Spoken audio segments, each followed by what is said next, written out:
مساكم باربي العرب أجمل جميلات الكون، مساكم ذات الملامح النادرة. اليوم أنا قررت قرار جدا صعب، قررت وأخيرا أدخل القفص الذهبي وأترك السوشيال ميديا، لكن بشرط مهري لا يقل عن 20 مليون درهم. جسمها الأعلى سعر و50,000 شاب طلبوها للجواز بمهور وعروض خيالية ورفضتهم. عملت عملية تجميل خلت وسطها ولا وسط البلد. قالت مش هتجوز حد بيتقدم لي عشان وسطي، وشايفة نفسي أجمل نساء الكون. حالة واسعة من الهجوم والانتقادات اللي بتتعرض لها الفاشونيستا مروة راتب، واللي دخلت في حرب إلكترونية مع جمهورها بسبب شكل جسمها الغريب والمبالغ فيه. بعد عمليات تجميل خلت شكلها مستفز للجمهور، أما مروة ما سكتتش، خرجت للجمهور بتصريحات مستفزة أكتر.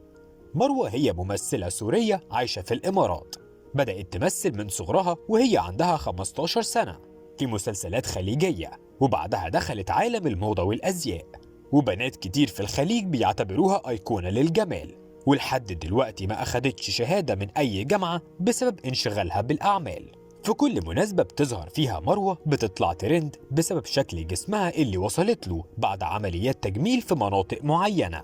واضح إن النتيجة ما كانتش مثالية، لكن هي رافضة تعترف بده تماما، وشايفة إن جسمها مثالي والبنات هيموتوا ويقلدوها. ولما طلعت في برنامج واتسألت ردت وقالت أنا ما عملتش أي عملية في وشي، لكن لوسطي عملية بسيطة بتخلص في أقل من يوم، وكتير من البنات عاملين كده، لكن ممكن يكون التغيير اللي حصل لي بسبب زيادة في الوزن بعد العملية. كتير من البنات شايفين إن مروة بتضر بسمعة البنات السوريين لأنها ما توفقتش في التمثيل، فراحت تستخدم السوشيال ميديا في الإعلانات، تظهر بجسم غريب ولبس فاضح عشان البنات يقلدوها، لكن ده مش لبسهم ولا دي حياتهم. ودايما بتطلع تتكلم وتقول على نفسها أنا طبعي طبع الإمارات، ورافضة تنسب نفسها لسوريا. طلعت مروة وردت على الكلام ده وقالت انتوا بتقولوا ان انا اللي بوظت البنات بسبب عيادات التجميل، لكن العيادات دي موجودة من زمان في كل مكان.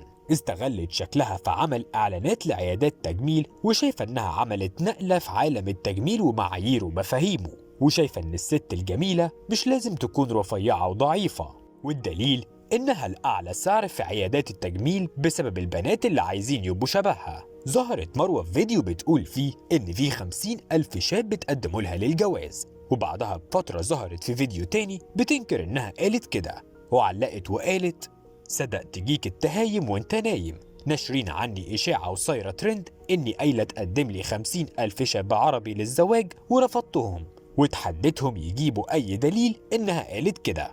الرقم الحقيقي اللي قدم لي للزواج ورفضته أكثر عن 50,000، يعني وأضافت وقالت أنا أكتر إنسانة بتجيلها عروض بمهور خيالية يوميا وأرفضها، وده لأني شخصية مرغوبة للغاية ولا تتكرر. والغريب برضو إن سعر عمليات التجميل اللي عملتها مروة وصل ل1,000,000 درهم إماراتي، يعني حوالي 5 مليون جنيه. وقالت إن ده ساعدها تثق في نفسها أكتر، ومحدش من المتنمرين هيقدروا يهزوا ثقتها. مش ندمانة على أي حاجة عملتها، ولأنها بقت ترند ناس كتير عاوزين يبقوا شبهها، وناس بيتنمروا عليها حاقدين. ووصفت نفسها بأنها أجمل نساء الكون والأشد فتنة.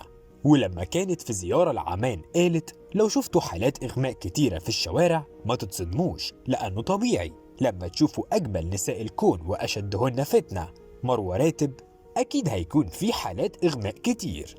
يا ترى بقى لو قدامك واحدة زي مروة أجمل نساء الكون وأشدهن فتنة، توافق إنك تتقدم لها؟